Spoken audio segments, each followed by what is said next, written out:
समन्ता चक्रवालेषु अत्रा गच्छन्तु देवता सद्धम्मं मुनिराजस् सुनन्तु सग्गमुक्कदं ධම්මස්සවන කාලෝ අයං බදන්තා ධම්මස්සවන කාලෝ අයං බදන්තා ධම්මස්සවන කාලෝ අයං බදන්තා නමෝ තස්ස භගවතු අරහතු සම්මා සම්බුද්දස්ස නමෝ තස්ස භගවතු අරහතු සම්මා සම්බුද්දස්ස නමෝ තස්ස භගවතු අරහතු සම්මා සම්බුද්දස්ස. ඒ අපගේ ශාස්ත්‍ර වූ සම්මා සම්බුදුරජාණන් වහන්සේට අප හැම දිනාගේම নমස්කාරය වේවා. පින්වත්නි, ඔබට ජීවිතය අවබෝධ වෙනකොට ඔබට තේරේවි ඔබ මිහිරි ස්වභාවයෙන් ඇල්ලුවේ සැබෑවටම මිහිරි දෙයක් නෙමෙයි කියලා. ඔබ ප්‍රිය ස්වභාවයෙන් අල්ලගත්තේ සැබෑවටම ප්‍රිය ස්වභාවයෙන් පවතින දෙයක් නෙමෙයි කියලා. ඔබට ධර්මී කරා වැඩියෙන් කිට්ටු වෙනකොට තේරේවි සැප ස්වභාවයෙන් ඔබ ග්‍රහණය කරගත්තේ සැබෑවටම සැප ස්වභාවයෙන් පවතින දෙයක් නෙමෙයි කියලා. ධර්මයට වඩාත් කිට්ටු වෙන දවසට ඔබට තේරේවි ඔබ කොයිතරම් ප්‍රමාද වුණාද මේ මිහිරි වශයෙන් අල්ලගත්ත, ප්‍රිය වශයෙන් අල්ලගත්ත, සැප වශයෙන් අල්ලගත්ත යථාර්ථය අභිභවා ගිය යථාර්ථයෙන් ඔබට ගිය ඔබේ චින්තන රටාව නිසා ඔබ කොයිතරම් අප්‍රමාද වුණාද කියලා ඔබට තේරේවි. හැබැයි ඒක ධර්මයක් ජීවිතයට වැටහෙන දවසකයි තේරෙන්නේ. ඒ තාක් කාලයක් මේ යථාර්ථයේ තේරුම් ගන්න පුළුවන්කමක් නැහැ. මේ යථාර්ථයේ වසා දමන, යථාර්ථය වහලා තියෙන ප්‍රධාන කාරණා වශයෙන් භාග්‍යවතුන් වහන්සේ අපට පෙන්වා දෙන්නේ නීවරණ ධර්ම. මිනිසුන්ගේ කායික නිදහස ඔවුන් මේ මොහොතේ අත්විඳට සැබෑවටම ඔවුන්ට මානසික නිදහස නැති වෙලා තියෙන්නේ. සැබෑවටම මිනිසුන්ට මානසික නිදහස මුණ ගැහිලා නැත්තේ. සැබෑවටම ඔවුන්ට බලාපොරොත්තු වෙන සැපය, සනීපය, සතුට, සැහැල්ලුව නොලැබී ගිහින් තියෙන්නේ ඔවුන්ගේ ජීවිතය සම්පූර්ණයෙන්ම නීවරණත් එක්ක ගතවන නිසා.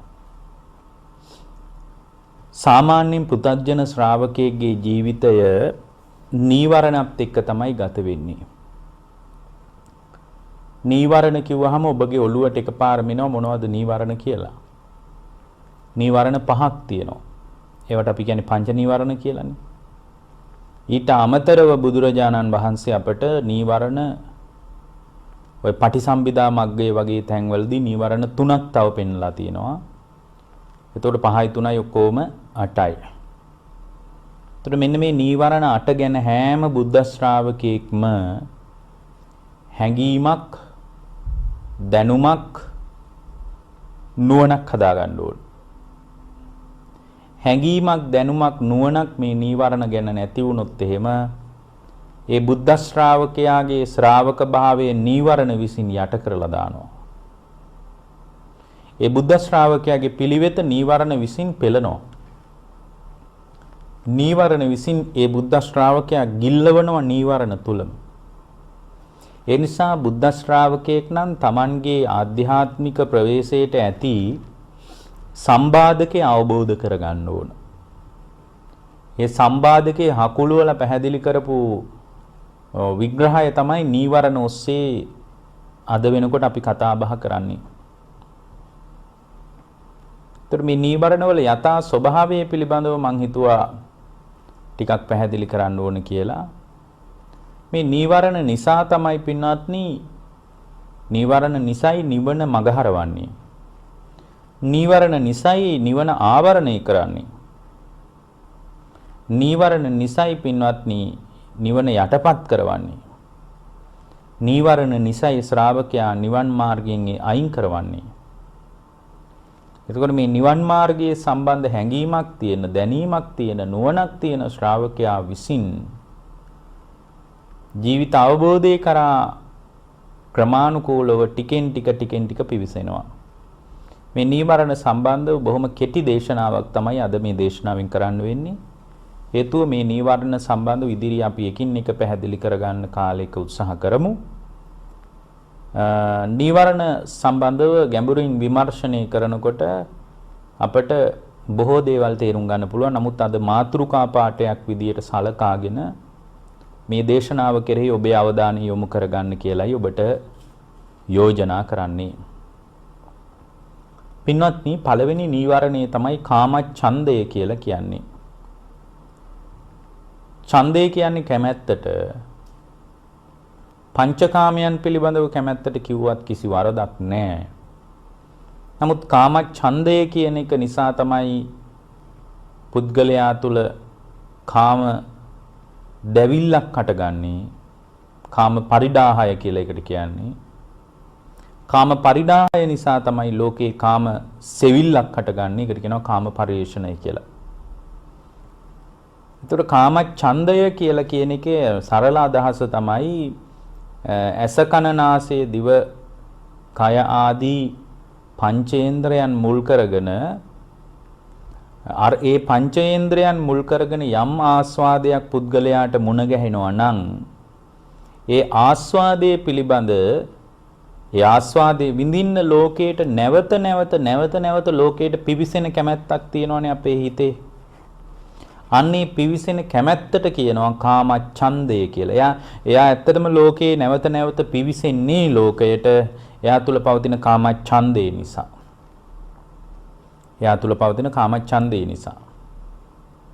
ඒතර මේ කාමච්ඡන්දය නිසා ඇස කන නාසය දිවකය මනස කියන මේ ක්‍රියාවලිය තුල ඇතිවෙන ආස්වාදයේ මුල් කරගෙන යා නැවත ඒ ආස්වාදයේ විඳින්න ලෝකේ කරා පිවිසෙනවා. ඒතර මේ කාමච්ඡන්දේ වගේ එකක් බණ ටිකක් අහගෙන ඉන්නකොට తాවකාලිකව යට යනවා. ඒකට අපි කියන්නේ තදංග ප්‍රහාණය කියලා. తాවකාලිකව යට යනවා. දැන් බණ අහගෙන ඉන්නකොට කාම ලෝකයට පිවිසිලා ඒ කාම ලෝකයට පිවිසීම මුල් කරගෙන රාග දේශ මොහ ඇති වෙන්නේ නැහනේ. ඒතර ඒකට කියන්නේ తాවකාලික ප්‍රහාණය කියලා. ඒතර తాවකාලික ප්‍රහාණය ඊටාම වැදගත් දෙයක් නෙමෙයි. මොකද ඒක සම්පූර්ණයෙන් ආයෙත් මේ බණ ටික අහලා ඉවර වෙලා එළියට බැස්සහම ආයෙත් අර විදිහමයි පරණ එකනමයි. ඒතර ඒ తాවකාලික ප්‍රහාණය කියන්නේ වැදගත් අවස්ථාවක් නෙමෙයි. తాවකාලිකව හරියට රබර් බෝලයක් පාගගෙන ඉන්නවා වගේ පාගගෙන ඉන්න තාක්කල් තියෙනවා. කකුල ගත්තාම ආයෙ උඩට එනවා වගේ. පින්වත්නි, යථා ස්වභාවය තමයි මේ ඇස කන නාසය දිවකය මනස කියන ඉන්ද්‍රිය ලෝකයේ තුලින් නැවත ඉන්ද්‍රිය ලෝකයට පිවිසෙන ගතිය මුල් කරගෙන ඇතිවන කැමැත්ත తాවකාලිකව යටපත් කරගන්න අපිට ගොඩක් දේවල් කරන්න පුළුවන්. තව එකක් තියෙනවා විස්කම්බන ප්‍රහාණය කියලා. පින්වත්නි, මොකද්ද මේ විස්කම්බන ප්‍රහාණය කියලා කියන්නේ? විස්කම්බන ප්‍රහාණය කියලා කියන්නේ සෑහෙන කාලයක් ඇති නොවන විදියටම පාලනය කරනවා. ඒ කියන්නේ සෑහෙන කාලයකට ආයෙන්නේ නැහැ කාමච්ඡන්දේ. ඒතර සැලකිය යුතු කාලයකට කාමච්ඡන්දේ එන්නේ නැහැ කියලා කියන්නේ ඒකට කියන්නේ විස්කම්බන ප්‍රහාණය කියලා. දවසක් දෙකක් තුනක් නෙමෙයි. සමහර හාමුදුරුවෝ ඉඳලා තියෙනවා අවුරුදු 60ක් රාගසිතක් ඇවිල්ලා නැහැ. සමහර හාමුදුරුවන්ට හිතිලා තියෙනවා මම රහත් වෙලා. මොකද රාග නිමිත්තක්වත් හිතට එන්නේ නැහැ කියනවා. එතකොට මේ විස්කම්බන ප්‍රහාණය කියලා කියන්නේ ඒක ඇත්තටම ධානාසිතකින් උද්ගත වන තත්වයක්. ධානාසිතක් දියුණු කරනකොට ඒ ධානාසිතේ ඇති වෙන ප්‍රබල භාවය නිසාම සිත තුළ රාගය ජනිත වෙන්නේ නැහැ. සිත තුළ ද්වේෂය ජනිත වෙන්නේ නැහැ. සිත තුල මෝහය ජනිත වෙන්නේ නැහැ. તો රාග දේශ මොහ ජනිත වෙන්නේ නැති නිසා බුද්ධ ශ්‍රාවකයාට යම් මුලාවක් ඇති වෙන්න පුළුවන්. යම් මුලාවක් ඇති වෙන්න පුළුවන්. ඒ මුලාව තමයි පින්වත්නි දැන් මම සියල්ලන්ගෙන් නිදහස් කියලා. එතකොට ඒක විස්කම්බන ප්‍රහාණය නිසා ඒක නොදන්නාකම නිසා වෙන තත්ත්වයක්. ඒ අර තමන් වඩන භාවනාවේ ප්‍රබල භාවය නිසා ධ්‍යාන සිතේ තියෙන බලවත්කම නිසාම පින්වත්නි ඒ සිතේ ප්‍රබල භාවයත් එක්ක රාග ද්වේෂ මොහ ජනිත වෙන්නෙම නැති වෙනවා කාලයක්. නමුත් ඒක සම්පූර්ණයෙන් රාගයෙන් නිදහස් වෙච්ච අවස්ථාවක් නෙමෙයි. සම්පූර්ණයෙන් ද්වේෂයෙන් නිදහස් වෙච්ච අවස්ථාවක් නෙමෙයි. සම්පූර්ණ මෝහයෙන් නිදහස් වෙච්ච අවස්ථාවක් නෙමෙයි. ඊළඟ එක තමයි පින්වත්නි සමුච්ඡේද ප්‍රහාණය. සමුච්ඡේද ප්‍රහාණය කියන්නේ සමුච්ඡේද ප්‍රහාණය කියලා කියන්නේ නැවත ඇති නොවන විදිහට නැවත ඇති නොවන විදිහටම හිත හදා ගන්නවා. සමුච්ඡේද ප්‍රහාණය. ඒකට තමයි ආසවක්කය ඥානය කියලා කියන්නේ. නැවත ආය ඇති වෙන්න ඉඩක් නෑ ආශ්‍රවයන්ට. අන්න ඒක තමයි බුදුරජාණන් වහන්සේ අගය කළේ. එතකොට පින්වත්නි සමාධිය කියන එක බුදුරජාණන් වහන්සේ වදාලා ඊට වැදගත් අවස්ථාවක් විදියට.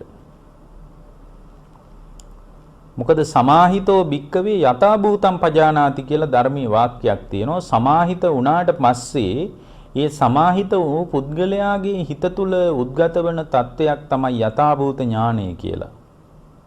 ඒතර සමාහිත බව නැතුව යථා භූත ඥානයක් උපදින්නේ නැහැ. සමාහිත බවත් එක්ක තමයි පින්වත්නි ඒ පුද්ගලයා තුළ යථා භූත ඥානයක් උපදින්නේ. එහෙමනම් අපිට මේ සමාහිත බව ඇති වෙන්න බුදුරජාණන් වහන්සේ වදාලා සමාධිය නැති වෙන්න මේ පුද්ගලයා තුළ පවතින බලවත් කාම ඡන්දේ බලපානවා කියලා. ඒතර කාම ඡන්දේ කියන එක සමාධියට බලවත් ලෙස සම්බාධකයක්. එහෙමනම් හිත විමුක්ත ස්වභාවයට හිතේ කෙලෙසුන්ගෙන් නිදහස් වීම බලාපොරොත්තු වන නිදහස් වීම අපේක්ෂා කරන ශ්‍රාවකෙක් විසින් පින්වත්නි එයා අත්දකින්න ලෝකයේ තුල නැවත නැවත කාමච්ඡන්දයේ හිත මැඩ ගන්නවා නම් ඒකේ හිත මැඩ පවත්වන්න විකල්පයක් පිළිසරණක් තියෙන්න ඕන.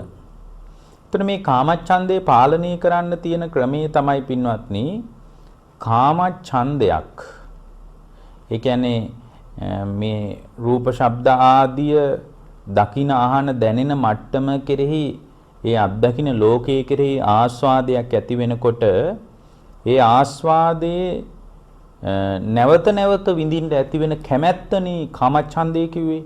ඒතර මේ කාමච්ඡන්දේ නැති කරගන්න පුළුවන් විදිහක් තමයි පින්වත්නි කාමච්ඡන්දය Tamange හිත මැඩ ගන්නකොට කාමච්ඡන්දයක් ඇති වුණ බව මෙනෙහි කරන එක.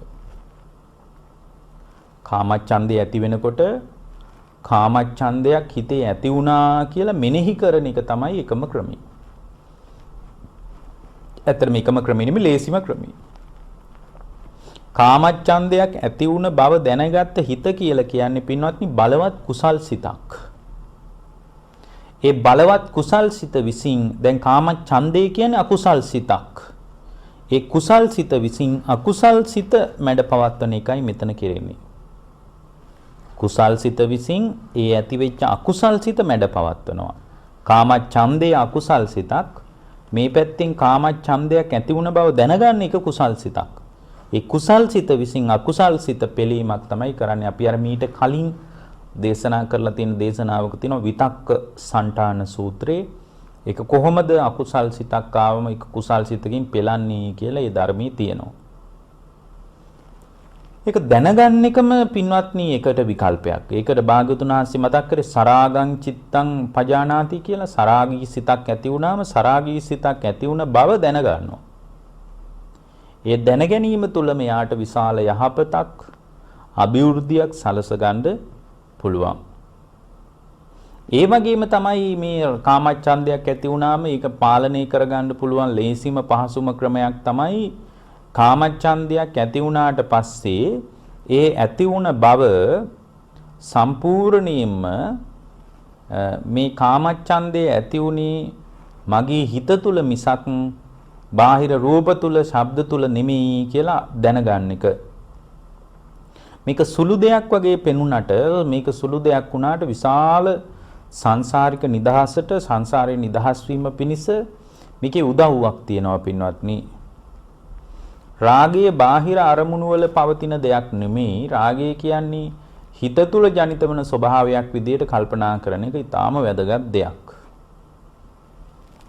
එතකොට තමන් මේකෙන් තේරුම් ගන්න ඕන, දැනගන්න ඕන, අවබෝධ කරගන්න ඕන දේ තමයි තමන්ගේම සිත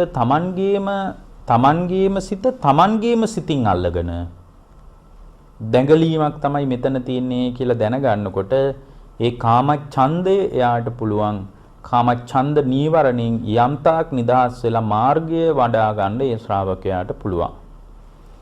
ඊළඟ එක තමයි පින්වත්නි ව්‍යාපාදය. මේවා සමහර ඒවා අහලා තියෙනවා. නමුත් මේ වගේ තියෙන ගැඹුරු කාරණා අපි හොඳින් විමර්ශනය කරගන්න ඕන. ව්‍යාපාදය කියලා කියන්නේ හිතේ ගැටෙන ගතිය. අමනාප වෙන ගතිය. ඒ වගේම හිතේ නුරුස්සන ගතිය. ඒකට කියනවා ව්‍යාපාදේ කියලා. ඒතර ව්‍යාපාද සිතක් උපන්නාට පස්සේ ව්‍යාපාද සිතක් උපන් බව දැනගන්න ඕන පින්වත්නි. ඒක නිකම්ම මිනිහෙකුට කරන්න පුළුවන් දෙයක් නෙමෙයි.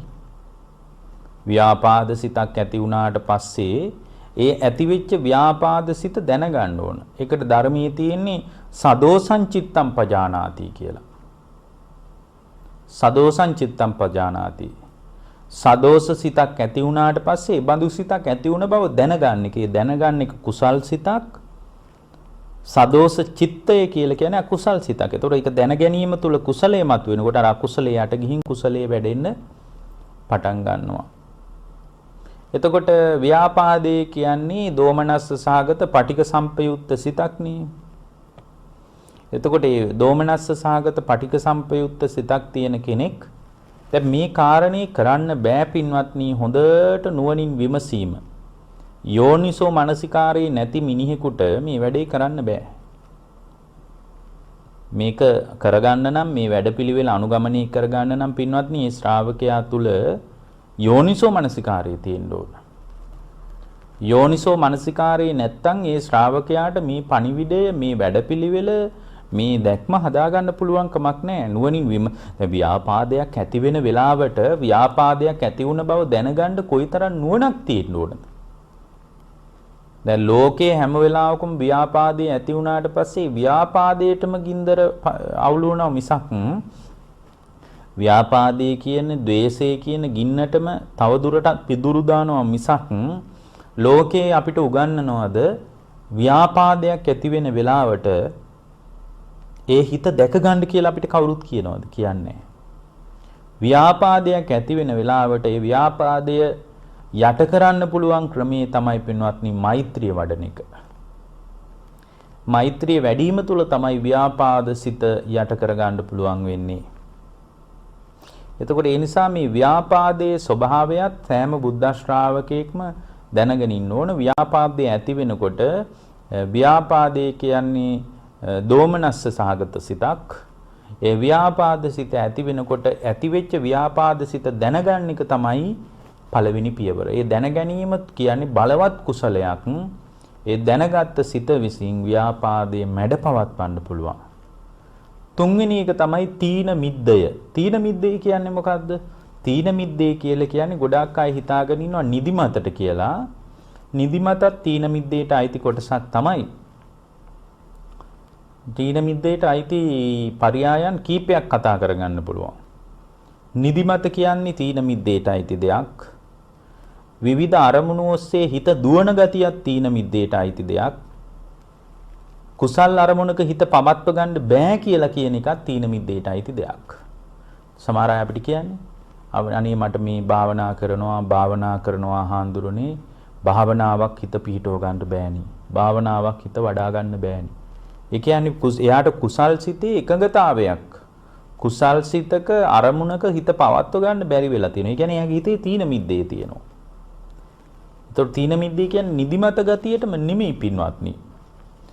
අරමුණු ඔස්සේ හිත දුවන එකක් තීන මිද්දේ, කුසල් සිතක එකම අරමුණක පවත්ව ගන්න බැරි එකක් තීන මිද්දේ. එතකොට දැන් මෙතනත් සමහර වෙලාවට දැන් භාවනාවෙන් වාඩි වුණාම මේ තීන මිද්දේ පින්වත්නි වංචක ධර්මයක් විදියට තියෙනවා. වංචක ධර්මයක් කියන්නේ වංචක ධර්මයක් විදියට දැන් නිදිමත ගතිය නිකන් ಗುಣ ධර්මයක් වගේ පේන්න පුළුවන්. දැන් භාවනා කරනකොට හොඳට ආයිනකට වෙලා අපේ උපාසකම්මල එහෙමනි භාවනා කරන්නේ ආයිනකට වෙලා හොඳට බිත්තියට හේතු වෙලා දවල් කාලෙක ඔන්න භාවනා කරනවා. භාවනා කරනකොට ඒ භාවනා කර ඉන්නකොට මෙයාට හොඳට පොඩ්ඩක් නිින්ද යනවා. නිකම් බාගෙට නිින්ද යනවා. නිින්ද යනකොට යාට හිතෙනවා මේක තමයි සමාධිය. මේ තමයි මට මොකක්වත් නොදැනී ගියපු අවස්ථාව සමාධිය. මම මගේ හිතේ සමාධියක් උපන්නා කියලා නිදිමතට උනත් රැවටෙන්න පුළුවන්. එහෙම නිදිමතට රැවටිලා යන ගතියක් මේ අපේ හිතේ තියෙනවා පින්වත්නි. එතකොට මේ නිදිමත ගතියට හිත රැවටී යනවා නම් ඒක වංචක ධර්මයක් විදිහට අපි දැක ගන්න ඕනේ. නෑ මේ සමාධිය නෙමෙයි. මේ මගේ හිතේ ඇති වුණේ නිදිමතේයි දැනගන්න පුළුවන් හිතක් එයාට තියෙන්න ඕනේ. එතකොට සුළු අකර්මණ්‍යතාවයක් හිත තුල ජනිත වෙනකොට ඒ සුළු අකර්මණ්‍යතාවය ධර්මයෙන් බලලා ධර්මයේ තුලින් දැකලා යථාර්ථයේ තේරුම් ගන්න අපිට පුළුවන් වෙන්න ඕන. එතකොට දැන් මේ නිදිමත වගේ එකක් තීන මිද්දේ වගේ එකක් ඇති වෙනකොට තීන මිද්දේ පාලනය කරන්න පුළුවන් හේතු ටික නැති කරලා දාන එකයි වැදගත් කාරණේ. තීන මිද්දේ ඇති වුණේ කුමක් නිසාද? දැන් තීන මිද්දේ ඇති වෙන්න නිදිමත ඇති වෙන්න පුළුවන්. දැන් භාවනා කරනකොට නිදිමත එනවා නම් සමහර විට එයා කෑම කාපු ගමන්ම භාවනා කළොත් නිදිමත එන්න පුළුවන්. එතකොට එයා පුරුදු වෙන්න ඕන කෑම කාලා භාවනා නොකර ඉන්න. නිදිමත එනවා නම් ඒ වගේ භාවනා කරන වෙලාව ටිකක් වෙනස් කරගන්න අපිට පුළුවන්. ඒ වගේම තමයි සමහර වෙලාවට පින්වත්නි තීන මිද්දේ ඇති වෙන්න පුළුවන්. කොච්චර වීර්යය තිබුණත් තීන මිද්දෙන් හිත යට වෙන්න පුළුවන්. සමහරලාට සමහර බටහිර බෙහෙත් වර්ග තියෙනවා. ඒ බෙහෙත් බිව්වට පස්සේ නිකන් ඇඟම හොන්දු මාන්දු වෙලා මැලවිලා යනවා. ඒත් නිකන් මහා අමුතු මත් වෙච්ච ගතියක් ඇඟ පුරා ක්‍රියාත්මක වෙනවා. ඒත් ඒක හේතුව විදියට දැකලා යා ඒ වගේ වෙලාවක භාවනා නොකර ඊට වඩා වෙනස් කාලයක් භාවනාවට යොදා ගන්න ඕන. ධර්මයක් දියුණු කරන්න යොදා ගන්න ඕන. මෙන්න මේ වගේ අර සුළු වශයෙන් පවතින හේතු වෙනස් කරාට පස්සේ තීන මිද්දේ નિરાයාසයෙන්ම තමන්ව පෙලන්නේ නැහැ යට කරන්නේ නැහැ. ඒ කියන්නේ සම්පූර්ණයෙන්ම පින්වත්නි නිදිමත නම් දැන් ඔය මොග්ගල්ලාන මහරහතන් වහන්සේට භාග්‍යවතුන් වහන්සේ දුන්න උපමාවක තියෙනවා. මොගලන් හාමුදුරුවෝ නිවන් අවබෝධ කරන්න ආපු ගමනේදී පළවෙනි ශ්‍රාවකයා මේ බුදුරජාණන්සේගේ දෙවෙනි ශ්‍රාවකයා විදියට කල්ප ලක්ෂයක් පෙරම් පුරාගෙන ඇවිල්ලා උන්වහන්සේ සෝතාපන්න වුණා. සෝතාපන්න වෙලා මොග්ගල්ලාන මහරහතන් වහන්සේ සෝවාන් වුණාට පස්සේ පැවිදි වුණා. පැවිදි වෙලා ධර්මයේ දියුණු කළා. නමුත් උන්වහන්සේට හරියට තීන මිද්දෙන් හානි වෙලා තියෙනවානේ. හරියට නිදිමත ඇවිල්ලා තියෙනවා. ඉතින් මුගලන් හාමුදුරුවන්ට නිදිමත එනවා. නිදිමත එනකොට පින්වත්නි මොග්ගල්ලාන මහරහතන් වහන්සේ ඔන්න භාවනා කර ඉන්නකොට නිදිමතයි. නිදි කිරා වැටෙනවා ඔන්න ආයෙ භාවනා කරනවා. ආයෙත් නිදි කිරා වැටෙනවා ආයෙ භාවනා කරනවා. ඉතින් භාවනාවක් වැඩෙන්නේ නැහැ නේ. බුදුරජාණන් වහන්සේ එතන පෙනී හිටියා. පෙනී ඉඳලා බුදුරජාණන් වහන්සේ විමසනවා මොග්ගල්ලාන මහරහතන් වහන්සේගෙන් එවනකොට රහත් වෙලා නැහැ උන්වහන්සේ. උන්වහන්සේගෙන් විමසනවා මොග්ගල්ලාන දැන් ටිකක් නිදිමතයි නේද? දැන් ටිකක් නිදිමත ගතිය ඇවිල්ලා නේද තියෙන්නේ? එහෙමයි කිව්වා. අනේ ස්වාමීනි මට නිදිමතයි කිව්වා. මොග්ගල්ලාන දැන් ඔය විදිහටම භාවනා කරන්න එපා කිව්වා. මොග්ගල්ලාන අරමුණ වෙනස් කරගන්න කිව්වා. මොකද පළවෙනියෙන් කිව්වේ අරමුණ වෙනස් කරගන්න කිව්වා.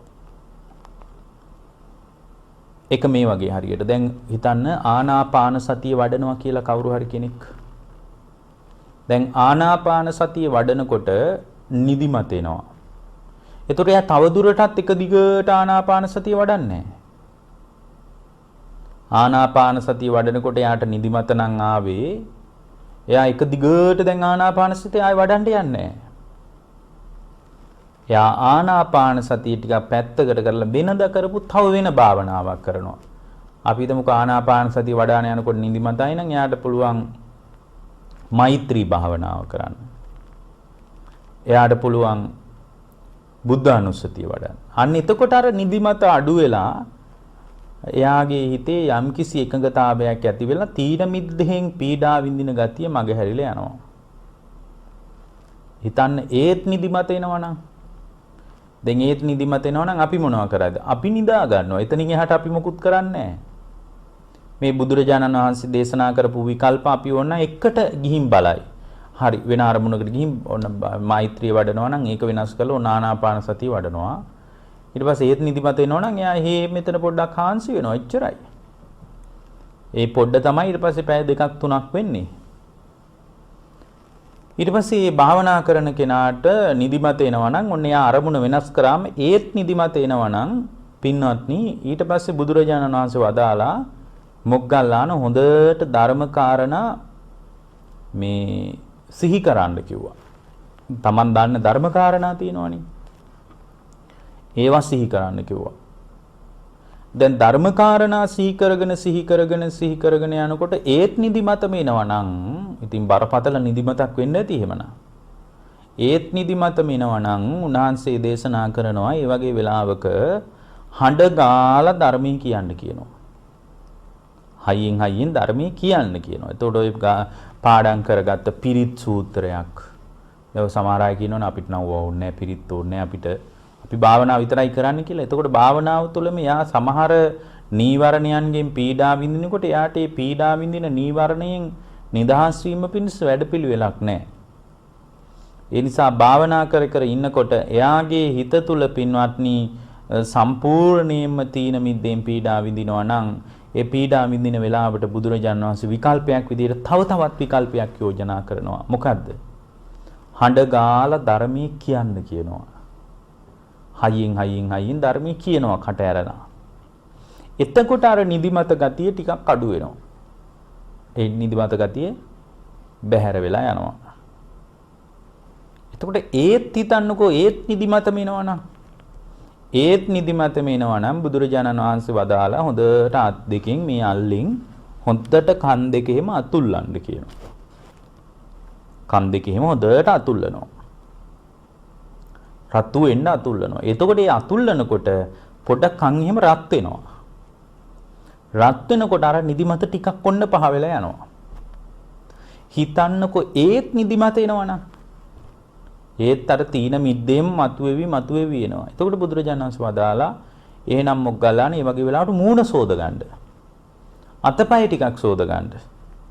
වතුර ටිකක් වළඳන්න. දැන් බලන්න කොච්චර ලස්සන විකල්පද මේවානේ. ඊට පස්සේ හිතා ගන්නකො මූණ හොදගෙන එහෙනම් අතපය හොදගෙන එහෙම ඉන්නකොටත් මේ ඒ වෙලාවේ සම්පූර්ණයෙන්ම අර තීන මිද්දේම මතුවේවි එනවා කියලා හිතන්නකො. ඒ තීන මිද්දේම මතුවෙලා එනවා නම් බුදුරජාණන් වහන්සේ වදාලා මොග්ගල්ලාන තමන්ගේ හිතින් හොඳට ඇස් ඇරලා එලිමහන් දිගින් වටපිට බලන්න කිව්වා. හොඳට බලන්න කිව්වා. හොඳට බලලා ඈතින් ඈතට හිත යවන්න කිව්වා. කඳු පන්ති අතරින් දුරට හිත යවනවා. දුරට හිත යවමින් බලනවා. හඳ තාරකා දිහා ඈතින් ඈතට බලනවා. එහෙම බලාගෙන ඉද්දිත් එයාගේ හිස කඩා වැටෙනවා නම් එහෙනම් ඉතින් හොත්තටම අමාරු නිදිමතක් නේ. එතකොට බුදුරජාණන් වහන්සේ වදාලා එහෙමනම් දැන් සක්මන් කරන්න කියනවා. සක්මනට බැහැලා දැන් සක්මන් කරන්න කියනවා. සක්මන් කරනකොට යා සක්මන තුලම හිම ඇදගෙන වැටෙන ගතියක් නම් එන්නේ. භාග්‍යවතුන් වහන්සේ වදාරනවා දැන් නම් එනම් කරන්න දෙයක් නෑ. දැන් හොඳට සිහියෙන් මම මේ වෙලාවේ අවදි වෙනවා කියන බලවත් අදහස හිතේ ඇති කරගෙන බොහෝම සිහියෙන් සිහි නුවණින් සැතපෙන්න කියනවා. දැන් බලන්න විකල්ප කොච්චර තියනවද තීන මිද්දේ ඇති වෙනකොට. ඊළඟ නීවරණේ තමයි උද්දච්ච කුක්කුච්ච කියලා කියන්නේ. කුක්කුච්ච කියන්නේ මොකද්ද? කුක්කුච්ච කියන්නේ පසුතැවීමට. උද්දච්ච කියන්නේ මොකද්ද? පින්වත්නි උද්දච්ච කියලා කියන්නේ හිත විසිරෙන ගතියට. හිත විසිරෙන ගතියක් තියෙනවා, පසුතැවෙන ගතියක් තියෙනවා. එතකොට මේ පසුතැවීම කියන එක ධර්මයේ බුදුරජාණන් වහන්සේ අපට පෙන්වා දුන්න එකක් නෙමෙයි.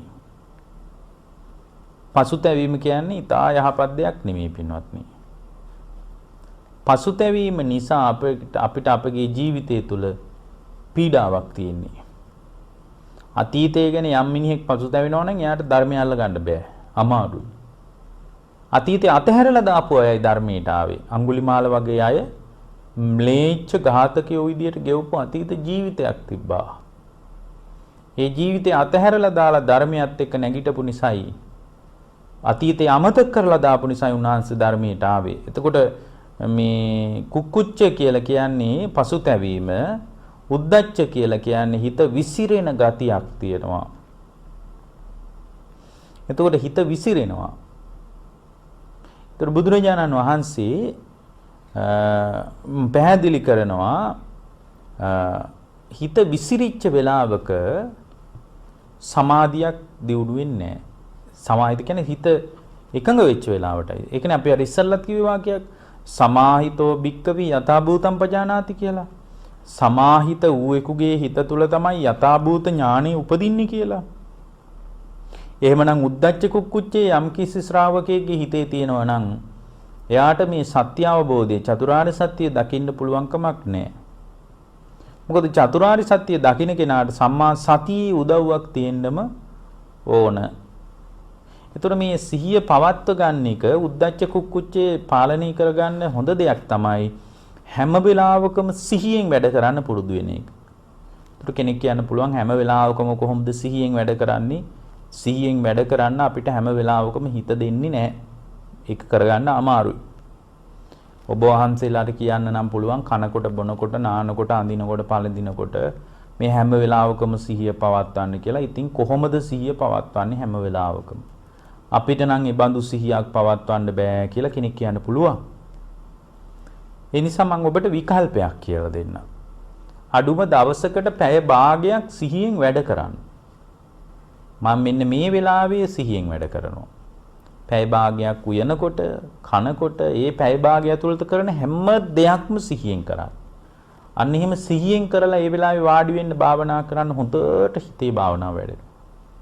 ඒ කියන්නේ භාවනා කරන්න කලින් පූර්ව සැලසුමක් හදාගන්න මම පැය භාගයක විතර කාලයක් එක දිගට මම මේ පැය භාගයක විතර කාලය තුල මම හොඳට හිත පුහුණු කරනවා, හිත වඩනවා කියලා මේ හොඳට සිහියෙන් වැඩ කරනවා කියලා හිතා ගන්න.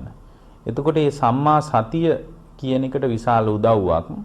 ඒ වගේම තමයි එහෙම සති සම්පජාඤ්ඤයෙන් සිහිනුවණින් වැඩ කරනකොට යාගේ උද්දච්ච කුක්කුච්චය කියන පසුතැවෙන ගතියත් ඒ වගේම හිත විසිරෙන ගතියත් කියන ස්වභාවය බැහැර වෙලා ගිහින් ඒ නීවරණේ මැඩ පවත්වන්න පුළුවන්. ඊළඟ එක තමයි විචිකිච්ඡා නීවරණේ. විචිකිච්ඡාව කියන්නේ නම් හොඳට අපිට පුරුදුයි සැකය කියන එක. මොනවා ගැනද හිතේ සැක ඇති වෙන්නේ? බුදුරජාණන් වහන්සේ ගැන සැක උපදින්න පුළුවන්. ධර්මයේ ගැන සැක උපදින්න පුළුවන්. සංඝයා ගැන සැක උපදින්න පුළුවන්.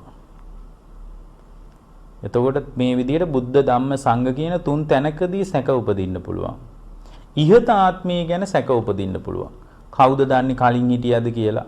ඔබ වහන්සේලෝම සංසාරය කියලා එකක් කිව්වට අපි කොහොමද විශ්වාස කරන්නේ සංසාරය කියලා එකක්? ඇත්තටම සංසාරය කියලා එකක් තියෙනවද නැද්ද කියලා මට විශ්වාස නැහැ. ওই විදිහට ඉතින් අතීත භවය ගැන සැක උපදින්න පුළුවන්. ඒ වගේ මතු භවය ගැන සැක උපදින්න පුළුවන්. ඉපදිනවද නැද්ද දන්නේ ඔය තියෙන දෙයක් කාලා වෙන දෙයක් බලන හොඳ සනීපෙට අපි ඉන්න ඕන. අපි මේ අනාගතයේ අපි ඉන්නවද නැද්ද ඔය මොකක්වත් අපි දන්නේ නැහැ වගේ අනාගතය ගැනත් සැක උපදින්න පුළුවන්. ඊට පස්සේ මේ මතු භවයත් අතීත භවයත් දෙකම ගැන සැක උපදින්න පුළුවන්. නෑ මේක තමයි අන්තිම එක. ඔය භෞතිකවාදී අදහස් දරනා ඉන්නේ. නේ අපි හොඳට කාලා බීලා ඉඳයි මෙහෙට ආවේ කියලා. ඔය ඉතින් කාලා බීලා ඉඳාව නම් හොඳට කාලා බීලා ඉන්න එක තමයි හොඳම දේ. මම නම් කියන්නේ කාලා බීලා ඉන්න මෙහෙට ආවා කියලා හිතන කෙනෙකුට තියෙන ඒවා හොඳට කන්න කියලායි. තියෙන දේවල් හොඳට බොන්න කියලායි. තියෙන ණය වෙවි හරි බොන්න කියලා මම නම් කියන්නේ. හේතුව තමයි කාලයකට ආයි මනුස්ස ජීවිතයක් හම්බ වෙන්නේ නැහැ. ඒ බලවත් මිත්‍යා දෘෂ්ටිය නිසා යාට කාලයකදී මනුස්ස ජීවිතයක් හම්බ වෙන්නේ නැහැ. ඒතර අතීත භවය ගැන සැක උපදිනවා, අනාගත භවය ගැන සැක උපදිනවා, අතීත අනාගත මේ භව දෙකම ගැන සැක උපදිනවා. ඊට පස්සේ පටිච්ච සමුප්පාදය ගැන සැක උපදිනවා. අවිද්‍යාව නිසා සංකාර ඇති වෙනකොට ඕවා ඉතින් ඕවා නිකන් හිතලුවක්ද දන්නේ නැහැ. එහෙම හිතෙන්න පුළුවන්. ඊළඟ එක තමයි පින්වත්නි ත්‍රිශික්ෂාව ගැන සැක උපදිනවා. එතකොට අද නම් හරියට මේ වගේ තැන් ගැන හරියට මිනිසුන්ට සැක තියෙනවා. මොකද තමන්ගේ ගුරුවරයා කියලා දුන්න විදිහටනේ ධර්මයේ බලන්නේ. භාගතුන් වහන්සේ දේශනා කරපු මූලික දේශනාවට හිස නමාගෙන ධර්මයේ ඇසුරු කරනවා නෙමෙයිනේ. එයාගේ ගුරුවරයා කියපු පණිවිඩයට අනුවයි ධර්මයේ දිහා බලන්නේ.